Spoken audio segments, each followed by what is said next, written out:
military office. This is according to lease documents obtained by the Wall Street Journal. If the President Mahama chooses to use Ibrahim Mahama flight here, yen calculate na yen charge. Send a bay Ghana for being was shut up. And then NPP Special Wellington Bootu. I want to be a da. I'm a cocoa for. To the Mar-a-Lago, the own resources or whatever for any government business, Biana, or charging the U.S. government. He was charging the U.S. government for using on Wankasan Hotel for U.S. government business. He was let's Ibrahim Mahama nankasa waba wa besere uska kwasiafo enye mo na mo kasa mbe Ibrahim Mahama atumu no Kennedy Japan sat on TV radios saying that Ibrahim Mahama will go to jail 2026 year me for 8 years and another baby so sell him po ankotena obi ya de ya fans agrada akoje laba e ma dito ware etifie abuwo funu so nye ska we onya ne cathedral ni sika na wo chaye no de onya no de akoto private jet abuwo bi so nye ska we Jimmy, and we will get people that will fall for charging the U.S. government. So this is not far-fetched. Now, right now, the U.S. government is paying more than, as you mentioned, $130,000 a month to lease a nearly 3,500 square foot space for the White House. Now, Ibrahim Mahama, Papa Kudu Pempendubia. Now, some people on the internet are begging him to stop because why too much. Mamazana share video from mobile WhatsApp Navia to add your conversation straight to the news. Now, but just in recent days, Ibrahim Mahama, they playing. John Dramani Mahama are trending so much. Now, we've gotten some people from the fraternity of NPP far. These MPs are trying to say that this man, Ibrahim Mahama, or Damadi for free. Now, there are a lot of things behind the scenes. Wabra Pepe Akade, fellows of Osukwachi American Wansame, he has said that Oyada, the plane being the private jet of Ibrahim Mahama, all of John Dramani Mahama, but there is one catch here. Oyaza Ghana aban bahoka war new fuel tomu. It's meaning there when it comes to fuel la Oyaza abano otekike. Not jare we save Ghana so much. Jare nankasa knowledge kauningina. Now there is a crop of oil NPP far. Warekade because of that ma atino yama John Dramani Mahama free ninti. Ansha contract bi wompo kra ozakwa kama Ibrahim Mahama for free. So that my bauxite deal bina or yeah propaganda who yeah. But no kwasa me. This NPP crop of NPP fungina, they have forgotten there. Na not dog for the excellency. Obatsando wa abanemono. Ona awful planer on or charter planer on or permanobu yazan quoting. Well imagine they plane not for 1 hour or charge over $20,000. Until when them commander you didn't the 8 in the day. There is a certain pass to be a ways here. A man for when you know querying but we'll do one kind of capemenda because when you medess our car and share ya when asamano or unko farmer on a young Magreheb, a very popular blogger, NDC wana kumu power can send be there. So share the way a man for the way they receive fana. Also Debbie. Obaya Ibrahim Mahama started a giganiska. Men find Chobia Janiska. Because Edins can be people now won't go to Kumbashishan. Because you are doing it for free. In our site, some examples be echo even US Abuchimema, Donald Trump as a president of the United States. Honor Rankasa, or the private oil hotel be crown say, okay, meeting or national security meeting or he charges the US government. It's each other say Ibrahim Mahama so you free or the man for us one pair on Saturday or charge. And some no will be sending put there. It is our kadama. Then what is going to happen to John Dramani Mahama? Asaba okay no. This is a very intelligent answer. But what's the video from your WhatsApp Nebia? Check your comment section. You go share video niambra. My own feeling is that air ambulance now. Emergency air ambulance. For every Ghanaian. Not for me alone, for every Ghanaian. So for every Ghanaian. Okoto plane by and chat things about 3 days later. And a President Mahama na so across South Korea. So all across South Korea and start playing on the coin.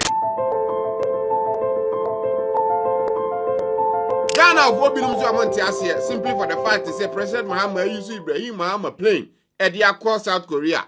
Now when you see one Ghana a private presidential jet or second, a normal airline. Normal people like us here for EB. Now for a man for him, no. President Mahama using that Ibrahim Mahama plane, no. Basically, no. Ibrahim Mahama is not charging the government. And I think that is where the problem is. You see, time and now the war by Muna no to kwanya na on use presidential jet ya Ghana ye wono. Abusiana according to Ablakwa. As the president Nanado, na the flight and now charter de ko na kwanju wa buruchiri no. Na e cost about $14,000 an hour. $14,000 an hour. And the normal Ghanaian, normal taxpayers, I'm gonna need you for that. Even at the time, I'm not gonna presidential jet in order. Now at some point, not still President Nanado, now or chata, Coco hire another plane. So they'll do in the flights in the account. And then later, Bar say, presidential jet no problem room, Tina some Coco service. And I'm on the call first service in the Buseko Dimwa and San Eba. And then President Mahama Mubas, still not being Koye. Now almost signed the call France for 4 months. Just a servicing of that presidential jet, 4 months. You see, if any plane, you can't say the aqua service, and nipa now you plane, you cross your service, and I baby, I had to so bet me a service, air service flight, it better keep 4 months. Me as a normal Ghanaian crowd, I wouldn't trust that flight to be on that flight. What do you say? Presidential jet has broken down a number of times, and indeed, I can reveal to you freely that the communications squadron of the Ghana Air Force have written to government indicating that the frequent breakdown of the presidential jet raises safety issues, it raises cost issues, it raises issues of reliability, and affects operational efficiency. So they recommend to government to purchase a new one together with other aircraft for the Ghana Air Force. A new presidential jet is being procured. So it's part of the reason why President Mahama and Peso Befa. Ghana haya, mem waitili, but Ghana haya ne te say helicopter bakutu ye akwakwo kunipe womnyina. And not just an enquiry, yes, Ghana equipments are used when it comes to flights, baby, outdated.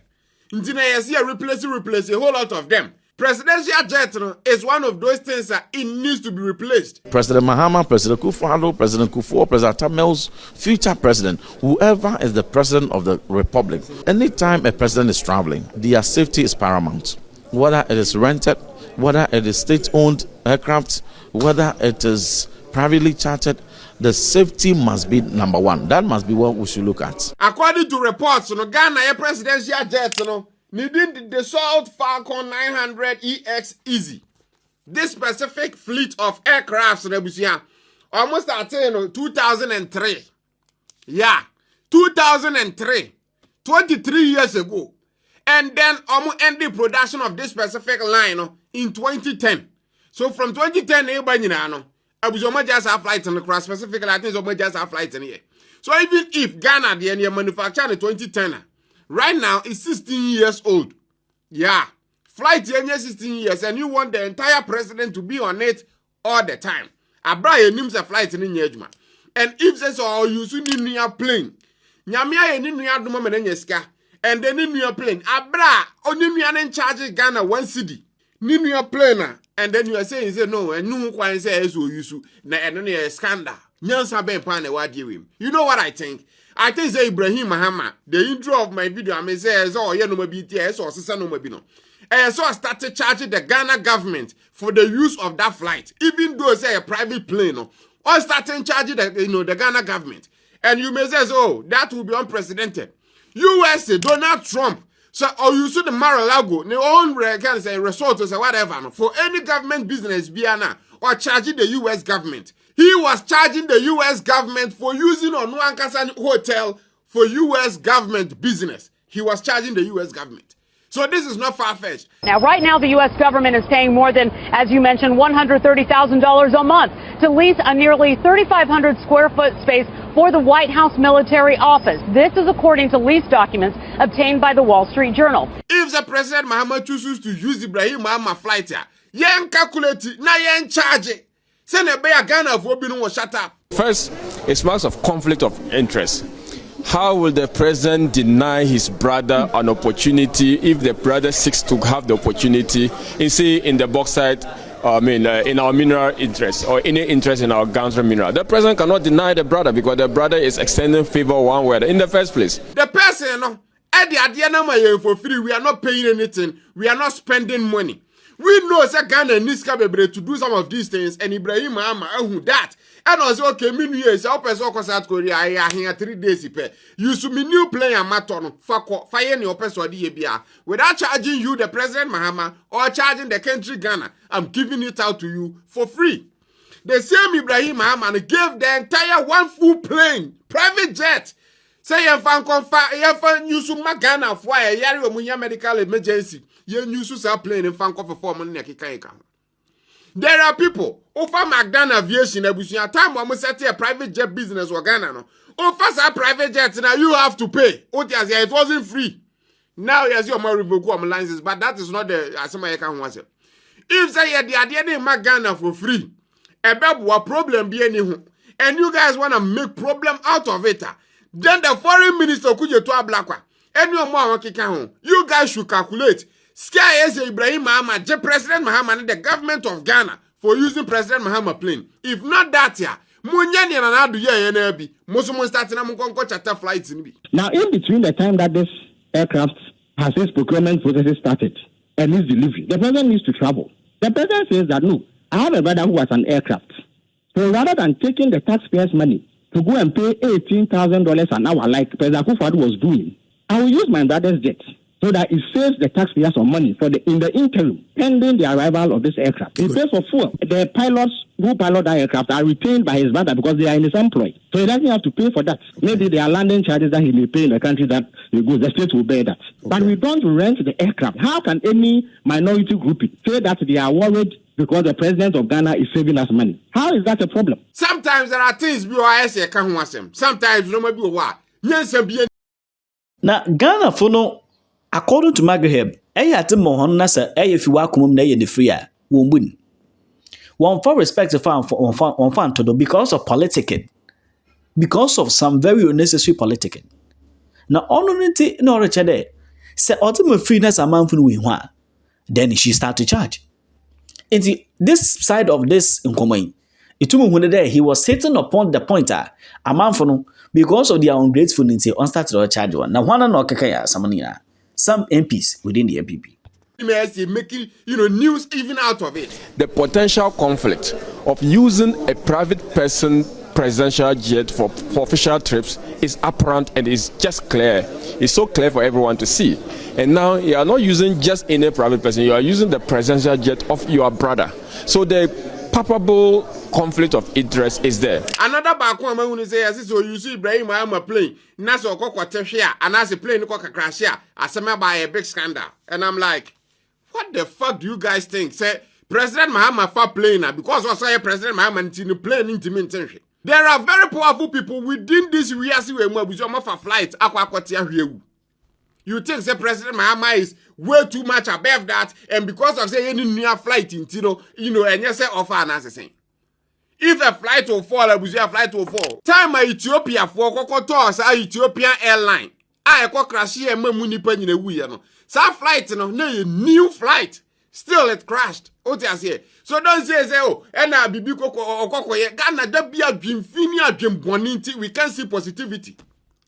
So, Koko, what is this? What power is this? It is not just for the sake of comfort that nations provide their leaders with things like private jets. It has something to do with the dignity of the state. Okay? It has something it does to the mindset of a people.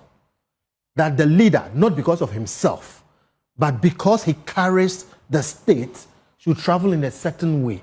It has a way it affects morale, etc. But in a third world poor country, we should be minded, okay, not to treat our leaders as or like Arabian kings. This is Koko charter plane for that, kind of trips and then you can one. In Canada, Guardian Beka. Oh, Waka charter flight today, and Yahe, say Koko she will know who are, and no Nipa company now, a beer or Boko charter flight from no, your more how. At the end of the day, if Nyame Fasa, my President Mahama wouldn't, a better Ibrahim Mahama, more than any Ghanaian, because of your what you say. So if there's another who are when you go want to himself, that's what you make a quarter flight, and I said, you know, baby, no, their man is a fakwa, or see there be mentiasi, the entire is a new and the man. Ghana, with an economy of our size, 100 billion, with the kind of, the kind of country that we are remiss not to have a good, proper, serviceable private jet for all our presidents and maintain same. In fact, not even if we have two, it's not.